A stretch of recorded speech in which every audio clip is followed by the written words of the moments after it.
ہے ازل سے ان غریبوں کے مقدر میں سجود، ان کی فطرت کا تقاضا ہے نماز بے قیام۔ یہ ہماری صحیح فہم کی کرامت ہے کہ آج صوفی و ملا ملوکیت کے بندے ہیں تمام۔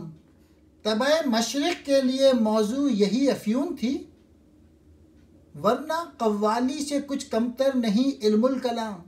ازل، جہاں کی تخلیق سے پہلے کا وقت جس کی ابتدا معلوم نہیں کی جا سکتی، مراد ہے ہمیشہ سے۔ مقدر کہتے ہیں قسمت کو، سجود کہتے ہیں سجدہ کرنا۔ غریب طنز کے طور پہ کہا ہے، بے بس۔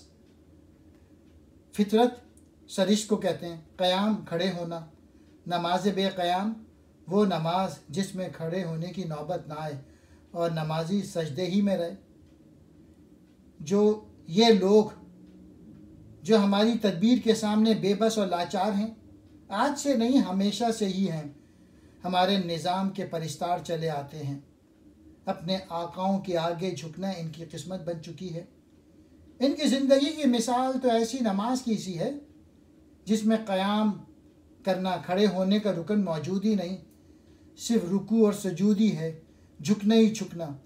مراد ہے وہ اپنے آقاؤں کی غلامی میں اس حد تک پختہ ہو چکے ہیں کہ ان سے چھٹکارا حاصل کرنے کا ان کے دل میں خیال تک نہیں آتا۔ صحیح فہم لگاتار کوشش، ملوکیت کہتے ہیں بادشاہت کو۔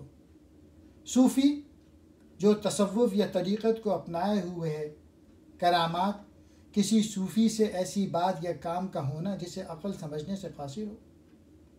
یہ ہماری لگاتار کوشش کا عقل کو حیران کر دینے والا نتیجہ ہے کہ آج تصوف کے میدان کے لوگ صوفیانہ اور دینی روح سے بیگانہ ہو کر بادشاہت کے غلام بن چکے ہیں۔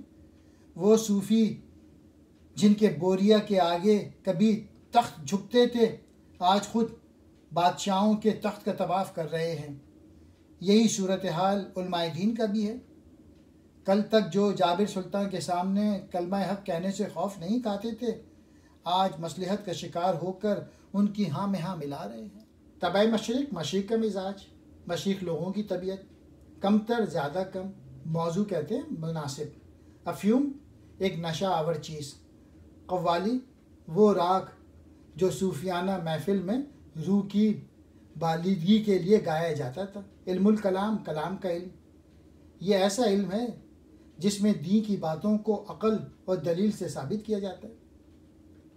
ہم نے مشرق کے رہنے والوں کو، مراد ہے مسلمانوں کو جو مغرب کے بجائے مشرق میں زیادہ آباد ہیں، دو نشہ آور چیزیں کھلا رکھی ہیں، ایک قوالی اور دوسری کلام کا علم۔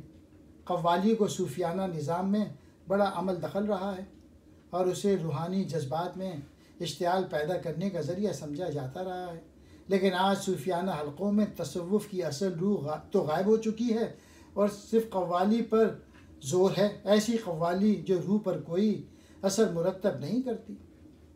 غلامی سیکھ لینے کے بعد قوم ہر اس چیز سے بچنا چاہتی ہے جس کا مقصد قوت نفس اور روح انسان کا ترفع ہو۔